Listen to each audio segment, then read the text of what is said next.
Таджикистан – государство Центральной Азии, расположено в предгорьях Памира, граничит с Узбекистаном, Кыргызстаном, Афганистаном и Китаем. Территория 141 400 квадратных километров. Население чуть более 9 миллионов человек. Почти 93% территории страны занимают горы. Медленный интернет, а вдобавок еще и дорогой. Это затрудняет доступ к информации, услугам и возможностям, которые доступны в других странах. Кроме того, это создает проблемы для бизнеса и экономики в целом. Несмотря на то, что правительство Таджикистана предпринимает шаги для улучшения интернет-инфраструктуры, проблема остается актуальной. Это было до того, как на той стороне реки вывесили белые флаги Талибана. Я тут спрашиваю у всех, не боитесь, что Талибан? Они даже сюда не придут. Не придет? Река, вон маленькая же. Они боятся российской армии. Люди в Харуге пережили гражданскую войну и почти 5-летнюю блокаду. Их сложно напугать. Я не думаю, что от внешних факторов, с учетом того, что мы являемся членами ОДКБ, СПАД, еще находимся под колпаком этих голубых касс ООН, специализированных структур военизированных ОБСЕ, они будут нападать на нас. Всякая структура там, который хочет возрождать свою государственность в Афганистане, для них это прежде всего экономика, национальная консолидация.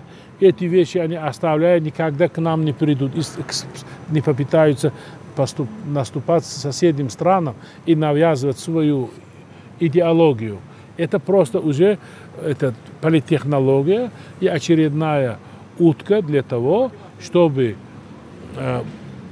вовлечь общественное мнение, особенно международную, и денег в экономику, и при отсутствии контроля максимально их присвоить. Когда мы смотрим на все эти дворцы, нельзя забывать, что Таджикистан одна из беднейших, если не беднейшая постсоветская республика. Народ здесь в прямом смысле выживает, работают за рубежом, присылают сюда деньги. За счет этого здесь народ еще как-то держится, но тем не менее в столице постоянно один за другим растут дворцы.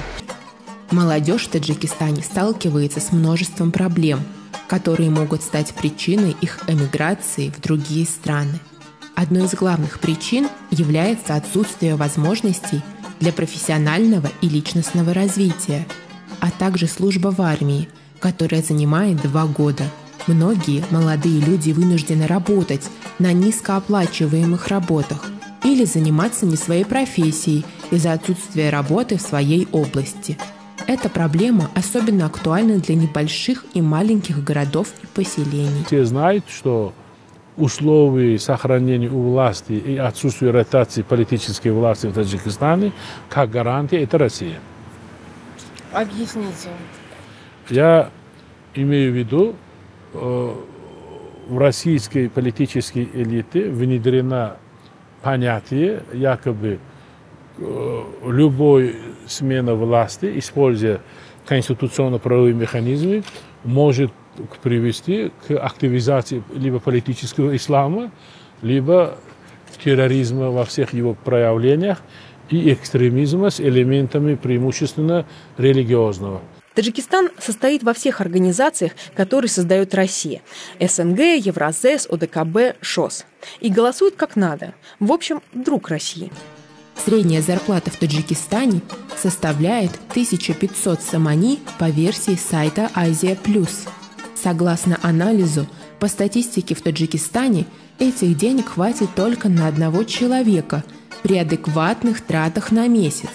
Из них 908 сомани на одного человека на питание в городе, 700 сомани на питание в селе.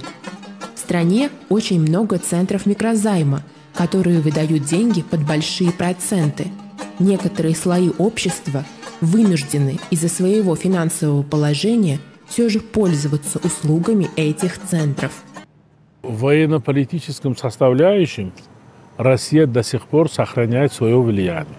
Таджикистан преимущественно находится под влиянием информационного пространства российского. Российское, это ОРТ, НТВ, РТР, который влияет на формирование общественного мнения таджикистанцев, как потребителей источников информации, говорит о белорусских конфликтах или каких-то прибалтийских и Украине, абсолютно ничего о Таджикистане, абстрагируется сознательно или не замечает. И этим самым способствует и содействует в том, что мы имеем. Потому что вложить не в состоянии Россия, хотя и хочет, потому что у самих множество проблем, особенно после присоединения Крыма и так далее. Пока Россия не может, Китай вкладывает, покупает и добывает. Китай – основной кредитор Таджикистана. Почти половина внешнего долга Таджикистана – это кредиты Китая.